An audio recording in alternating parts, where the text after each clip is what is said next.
Hi guys, in today's mini training, I'm just going to be talking to you about identifying who that dream client is. So really working on that target audience because until you know who it is you're speaking to, it's really hard for you to show up and get that messaging right for getting that traction with the right clients for you. Now, when you're building a brand, obviously you need to know who you are and to build a personal brand that is completely aligned to you, your goals, your vision, and what it is that you're all about.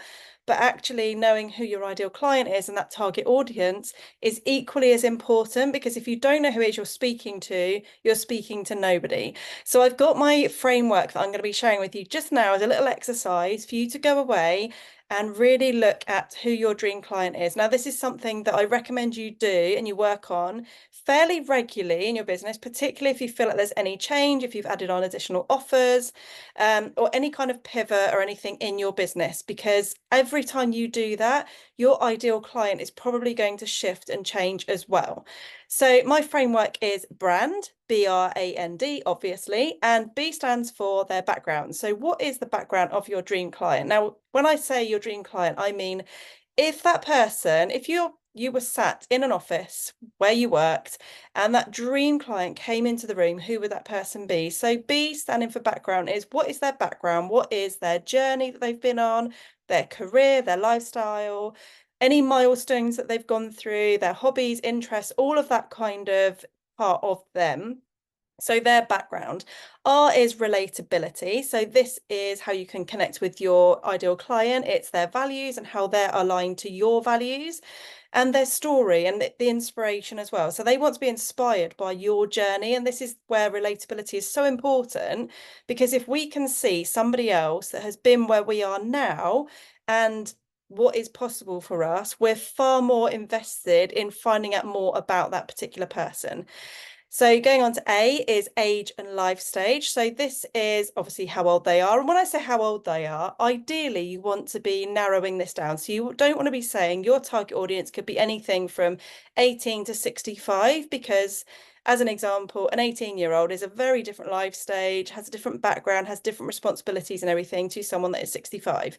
So ideally you want to be narrowing that down and ideally within a decade. So my target audience is somebody in their early 30s to early 40s. So that's kind of my target range. But by narrowing it down doesn't mean you're not going to be working with other people and attracting other people at different ages. It just means that you have an idea of that demographic of who that person is and where they're at right now. So whether they're a parent, if they're married, if they are a child, if they're someone that's retired, like whatever it is, what that life stage is for them right now.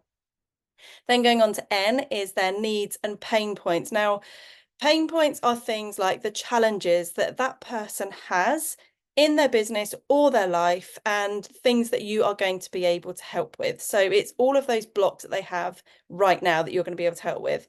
And it's also thinking about their goals. So obviously the polar opposite of their pain points is what it is that they want to achieve, because this is going to help you with your messaging once you know these things. And I always recommend not to target the pain points of your clients because pain point marketing doesn't always work so well because actually we buy more into that inspiration, the transformation that you can help with. So even if we're struggling with something and we have that pain point, we're far more likely to invest our time into learning how to do something if we can see the solution to our problem rather than highlighting the problem.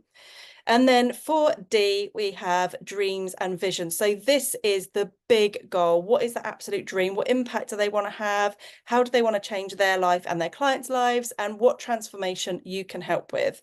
So that is my framework for identifying who that dream client is. So I recommend you go away and do this fairly regularly, like I said before, but work on all of these different things. So the BRAND to really identify who that target audience is, because this is what's going to help you to create a really aligned brand for your business and be able to speak to the right people in the right way. Hope this has helped. Let me know.